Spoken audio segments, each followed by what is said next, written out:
Buen día, soy la doctora en medicina Consuelo Mancías Guerra, soy hematóloga pediatra y el tema que revisaremos el día de hoy es la púrpura trombocitopénica inmunológica, que por mucho va a ser en donde nos vamos a extender más.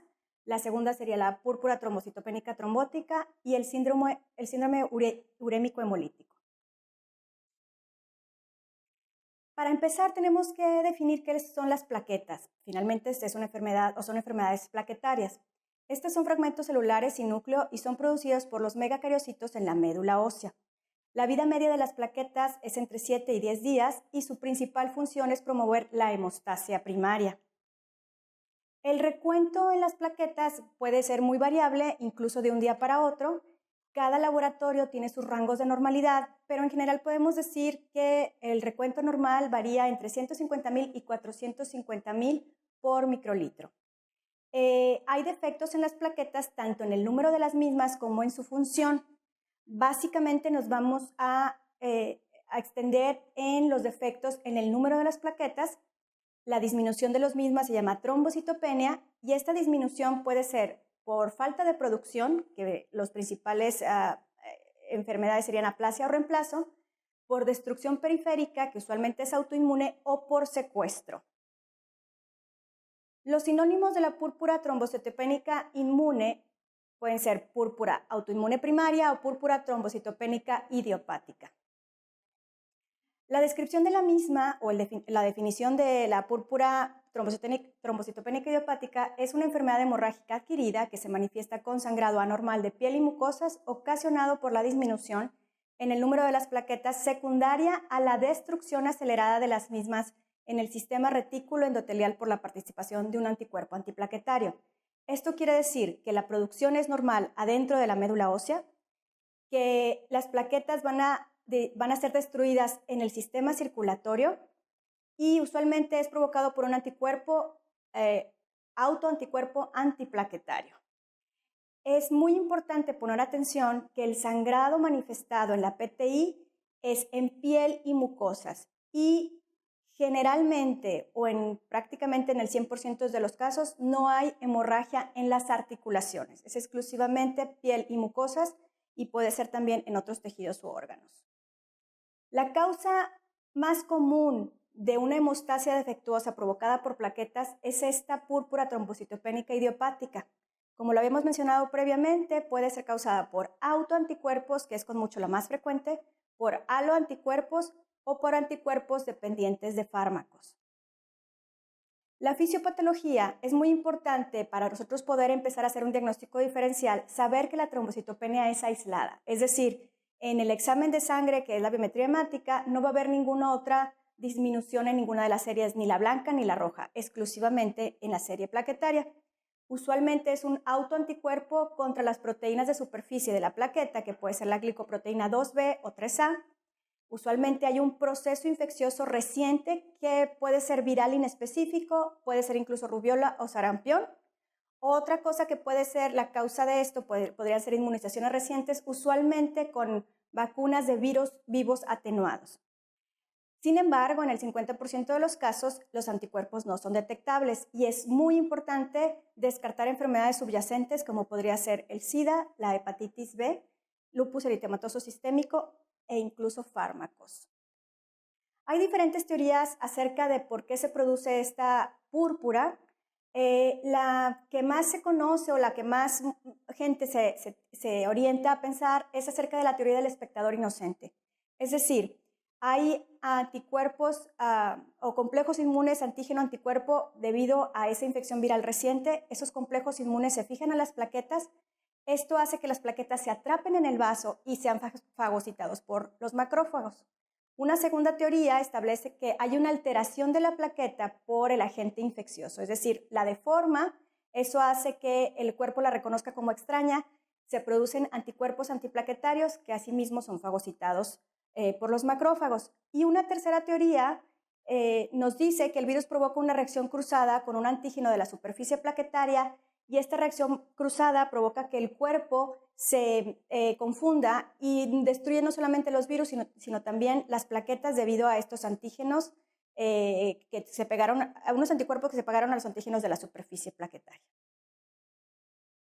El cuadro clínico típico, y esto es muy importante, es un niño de cualquier edad. Usualmente el pico máximo de aparición de la enfermedad es entre los 2 y 5 años de edad. Usualmente no pasa de los 10 años, sin embargo pudiera ser incluso con edades mayores que esta. Puede ser de cualquier sexo, no tiene que ser con más prevalencia en algún sexo o en el otro. Usualmente no hay ningún antecedente familiar. El niño se ve con una apariencia saludable en general.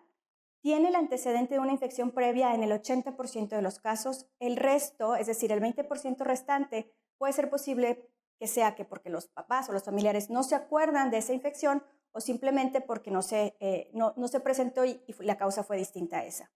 Se desarrolla súbitamente este síndrome purpúrico.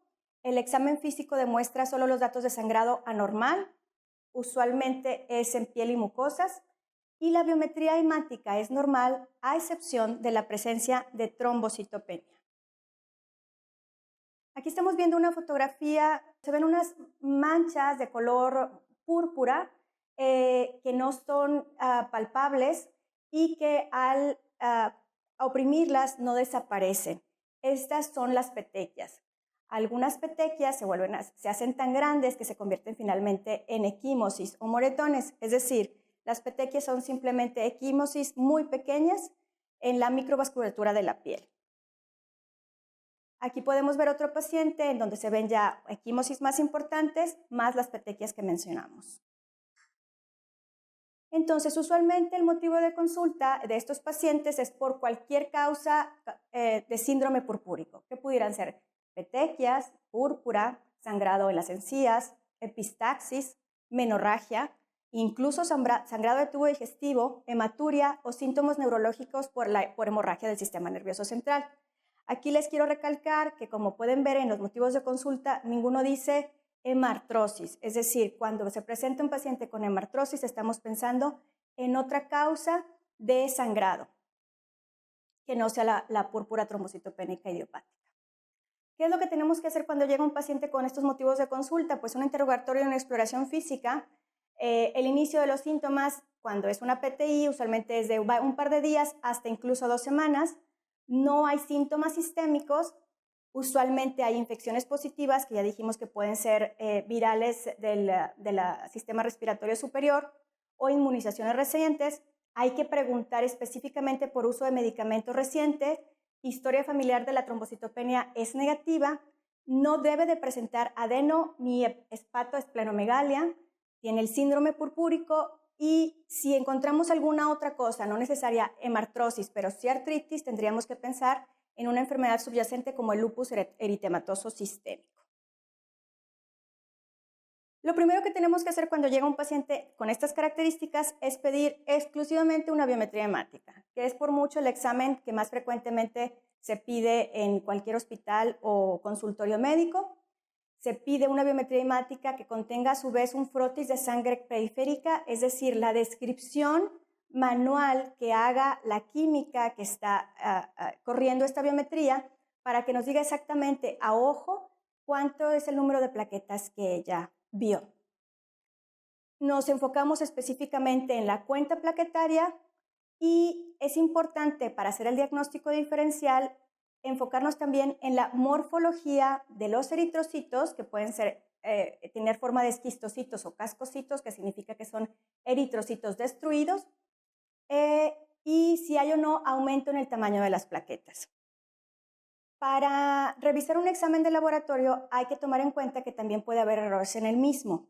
Y un agregado plaquetario, es decir, cuando las plaquetas se unen varias y pasan a través del contador celular, estas pueden pasar como si fuera una sola plaqueta cuando en realidad es un agregado de las mismas, de tal forma que la cuenta hecha por la máquina puede ser una cuenta anormalmente baja, pero que sea por error o por agregación plaquetaria y no porque realmente tenga las plaquetas bajas.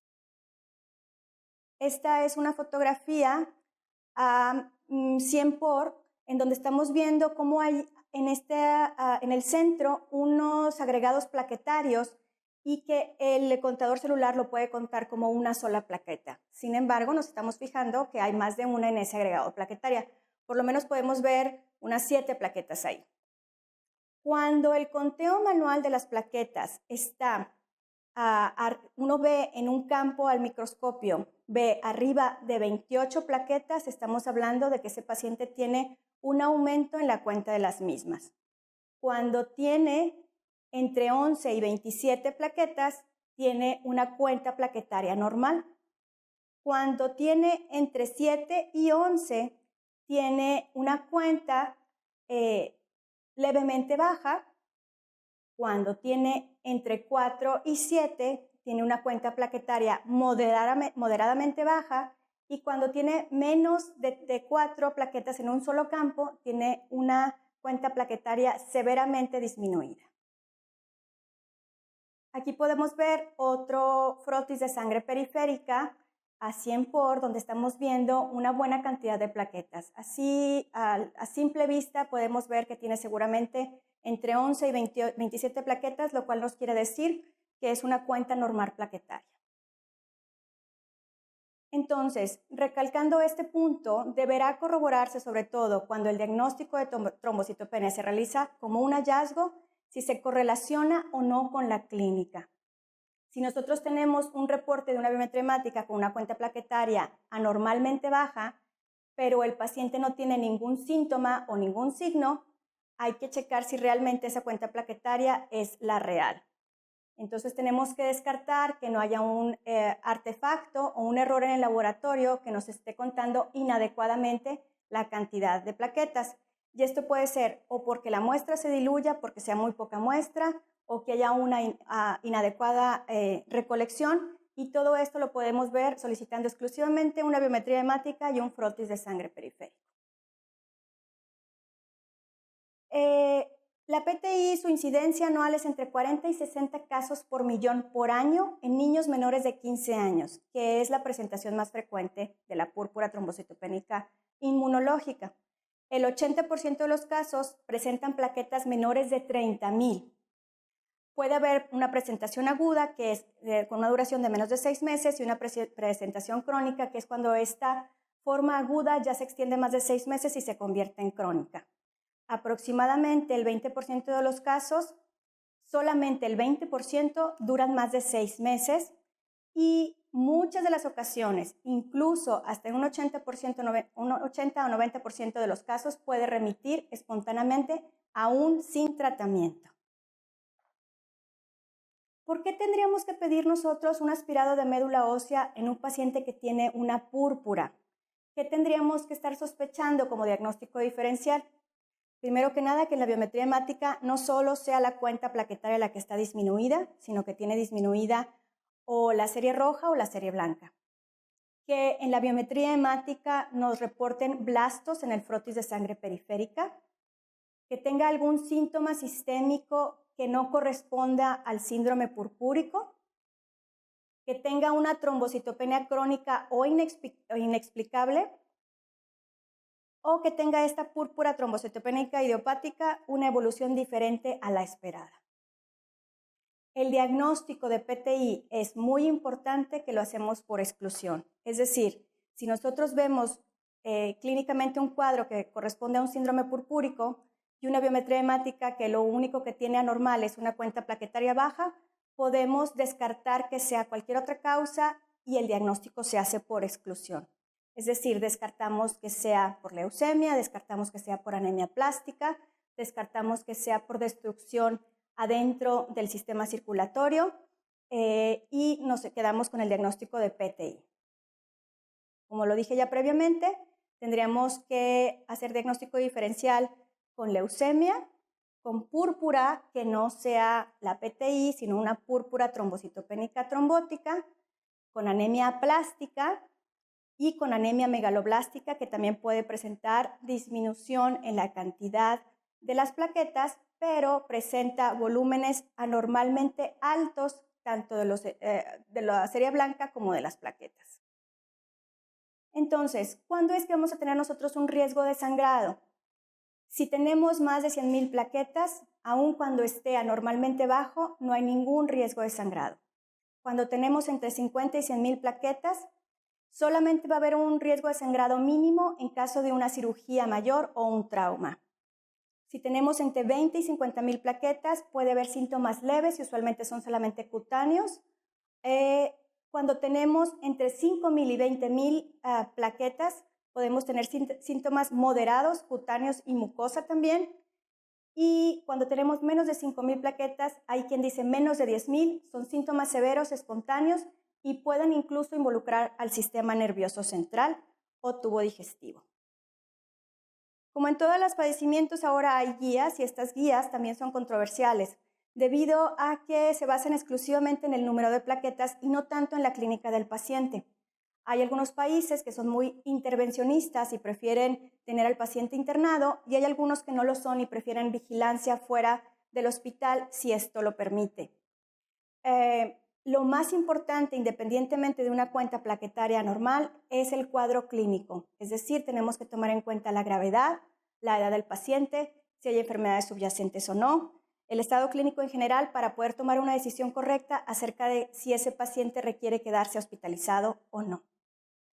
En lo que sí no hay controversia y todo el mundo está de acuerdo acerca de la PTI es que tenemos que evitar la actividad física lo más posible y evitar el uso de ácido acetil salicílico y de AINES, debido a que estos, además de que tiene una cuenta plaquetaria baja por PTI, hace que las plaquetas no se agreguen y el sangrado puede ser mayor.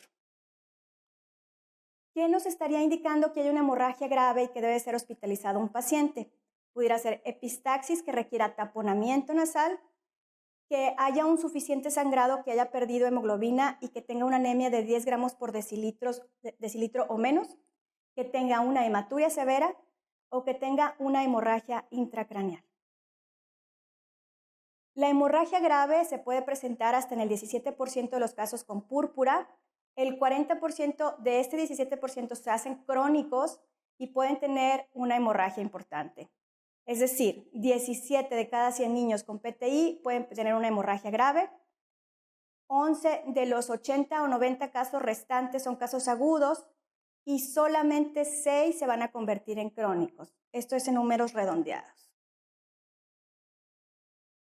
La hemorragia intracraneal, como parte del síndrome purpúrico, es la razón principal para tratar a un niño y cualquier dato que sugiera que este paciente puede sufrir una hemorragia intracraneal amerita hospitalización.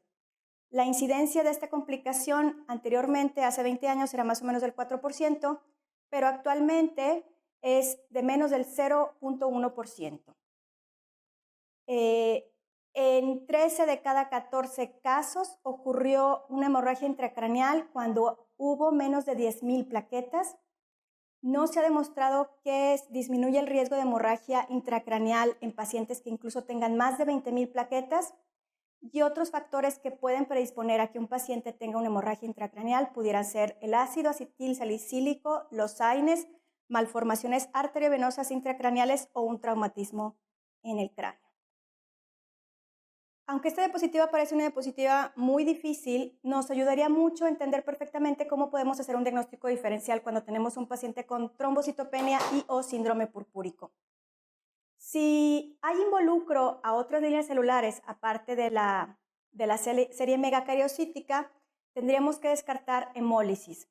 Si sí hay hemólisis, entonces pedimos una prueba de Coombs. Si sale positiva, son enfermedades autoinmunes, pero si sale negativa, tenemos que descartar coagulación intravascular diseminada, síndrome hemolítico urémico o púrpura trombocitopénica trombótica. Si no tiene evidencia de hemólisis, tendríamos nosotros que descartar una infiltración o una falla de la médula ósea. Y en estos casos usualmente los diagnósticos es una aplasia de médula ósea o una leucemia. Si no tiene involucro a otras líneas celulares, podemos nosotros pedir una biometría hemática con un frotis de sangre periférico y ver el volumen de las plaquetas, a ver si hay alguna sugerencia de destrucción plaquetaria. Si no hay destrucción plaquetaria, es un paciente con un síndrome dismórfico y pudiera tener alguna cosa genética como una trombocitopenia, además de ausencia de radio, o puede tener un índice plaquetario muy alto, es decir, un tamaño de las plaquetas alto. Si lo tiene alto, podríamos pensar en una infección o un síndrome de Wiskott-Aldrich. Si el paciente tiene una trombocitopenia con ausencia de radio, tendríamos que pensar en un desorden de plaquetas gigantes. Si el paciente está en buen estado general y con exploración física normal, fuera de clínicamente del síndrome purpúrico, tendríamos que pensar en una púrpura trombocitopénica idiopática. Y si no tiene síndrome purpúrico, pero tiene un vaso grande, podríamos estar pensando en un secuestro plaquetario, porque las plaquetas se quedan atrapadas en el vaso, o una destrucción mecánica de la misma. Entonces, continuando con las controversias, es quién se hospitaliza, quién recibe tratamiento y cuál es el mejor tratamiento para recibir. Como les dije previamente, según el país de donde se haga la guía, el paciente se puede tratar de forma ambulatoria. En Reino Unido internan cualquier paciente pediátrico menor de 2 años de edad y los que requieren tratamiento intravenoso y o transfusiones. Por ejemplo, en España, con plaquetas de menos de 50,000, van a recibir tratamiento intravenoso todos y se van a quedar hospitalizados. El tratamiento depende de la causa según el algoritmo que vimos previamente. El objetivo principal del tratamiento es mantener una cuenta plaquetaria lo suficientemente segura que prevenga sangrados. Es decir, no necesariamente tenemos que alcanzar una cuenta plaquetaria normal, pero sí tenemos que alcanzar una cuenta plaquetaria segura.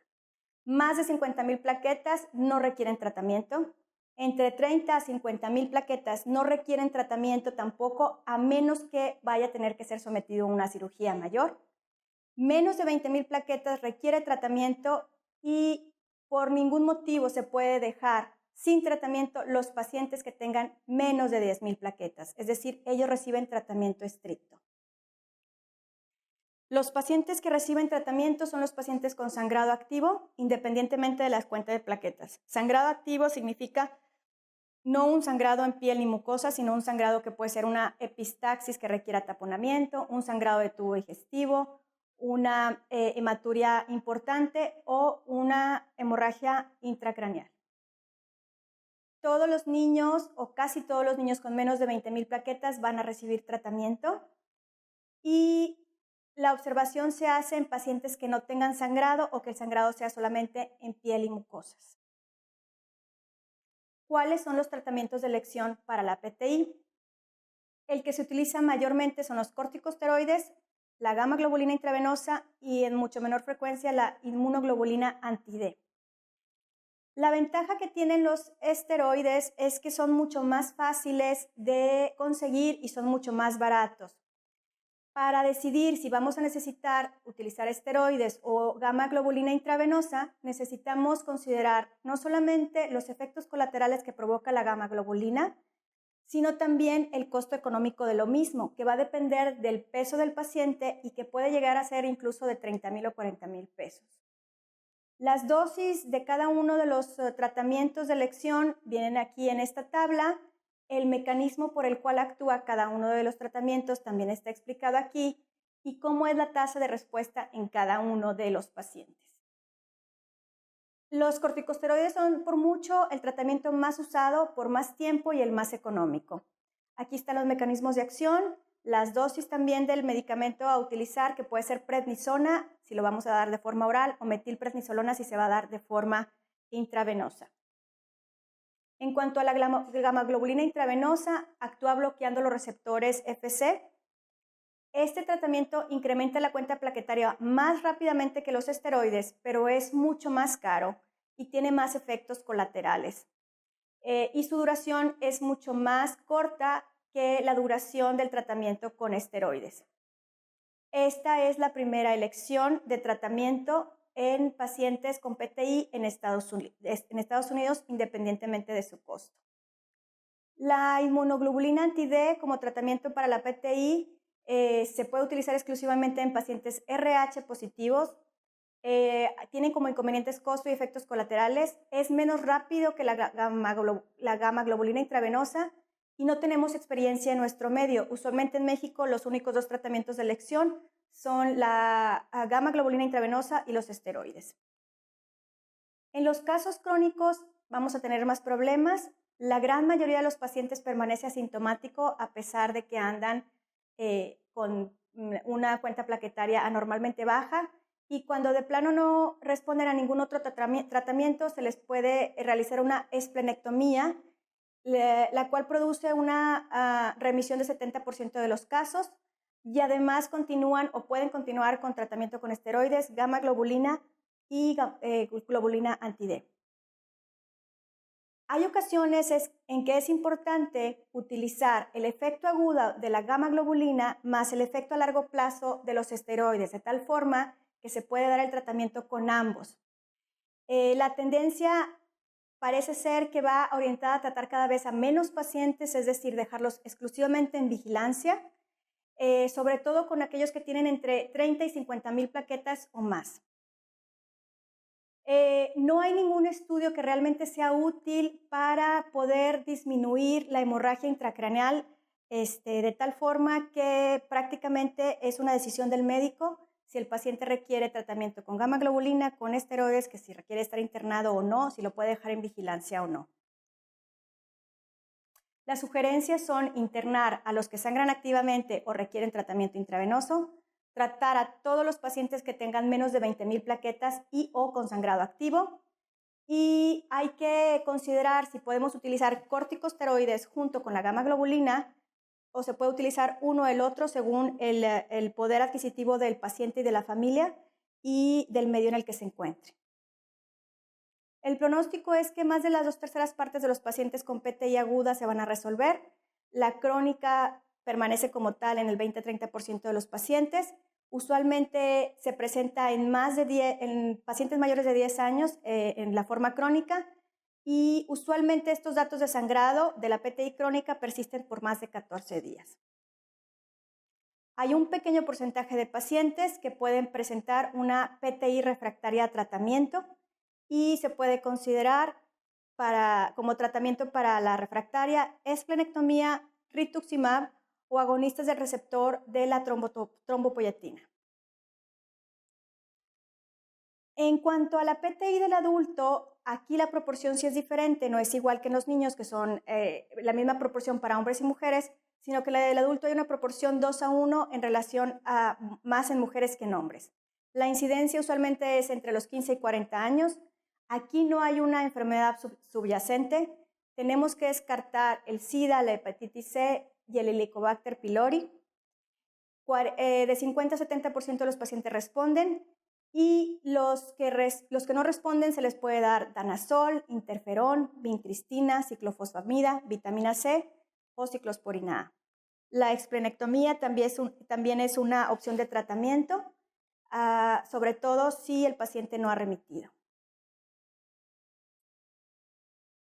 Terminando ya de hablar de la púrpura trombocitopénica idiopática, pasamos ahora a la púrpura trombocitopénica trombótica y el síndrome urémico hemolítico.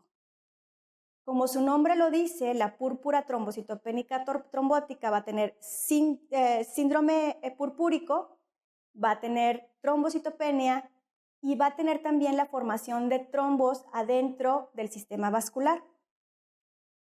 Sin embargo, la PTT junto con el síndrome urémico hemolítico comparten ciertas características que, como ya dijimos, puede tener trombocitopenia y anemia hemolítica microangiopática, no hay una causa aparente y puede haber alteraciones renales que la convierten en un síndrome urémico hemolítico o alteraciones neurológicas que la convierte en una púrpura trombocitopénica trombótica. La incidencia es un caso por millón por año, es más frecuente en mujeres. La edad de presentación más común es de 30 a 40 años, es más severa si se presenta después de los 40 años, puede ir acompañado de lupus eritematoso sistémico u otras enfermedades del tejido conectivo, puede ser causada por fármacos, por cáncer metastásico o por infecciones, y la gran mayoría de las veces no se encuentra un agente causal.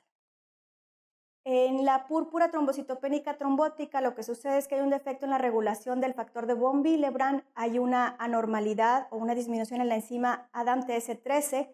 Esta provoca que los multímeros del factor de von Willebrand no se deshagan y provoque aglutinación y agregación plaquetaria diseminada con la consecuente trombosis microvascular difusa. Por otro lado, el síndrome urémico es mucho más frecuente en pacientes pediátricos. Hay un prodromos de infección gastrointestinal aguda. Se producen igualmente que en la trombótica, la púrpura trombótica, trombos hialinos plaquetarios en la microcirculación, y la trombocitopenia es producida por el consumo de las plaquetas que se quedan agregadas a los trombos, y hay una hemólisis o destrucción eritrocitaria intraarterial que es causada por los trombos. El cuadro clínico en general, hablando de la PTT, es un paciente adulto joven con una anemia hemolítica microangiopática que puede presentar síndrome anémico, además del síndrome purpúrico. Tiene usualmente quejas inespecíficas, pero puede tener cefalea como inicio de síntomas neurológicos. Está ictérico a expensas de la bilirrubina indirecta porque hay hemólisis. Hay una trombocitopenia usualmente menor de 20,000 plaquetas, petequias y equimosis, fiebre en el 50% de los casos. Si hay daño renal, es un síndrome hemolítico urémico, y si hay alteraciones neurológicas diversas, se convierte en una PTT. Una forma muy sencilla de sospechar el diagnóstico es cuando con la biometría hemática pedimos el frotis de sangre periférica. Vamos a ver en el frotis esquistocitos, que significa destrucción eritrocitaria, y la prueba de Coombs directa va a ser negativa.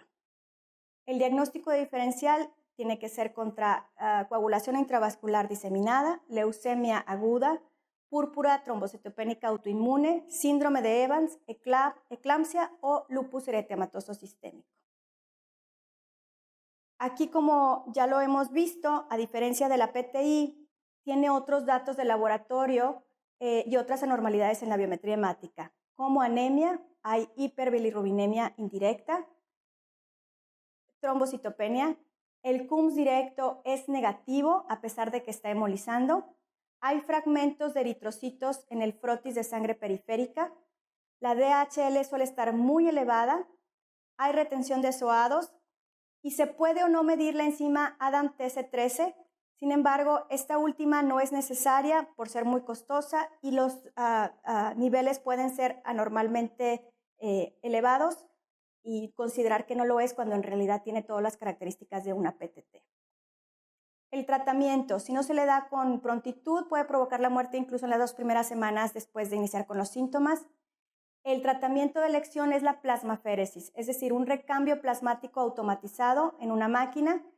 Es la única causa por la que el intercambio con ese plasma anormal que no presenta esta enzima se hace por plasma fresco congelado, porque en el resto de los padecimientos que requieren plasmaféresis se tiene que hacer con albúmina para evitar el riesgo de contaminación infecciosa. Necesita usualmente esteroides, puede o no necesitar vincristina o gamaglobulina intravenosa.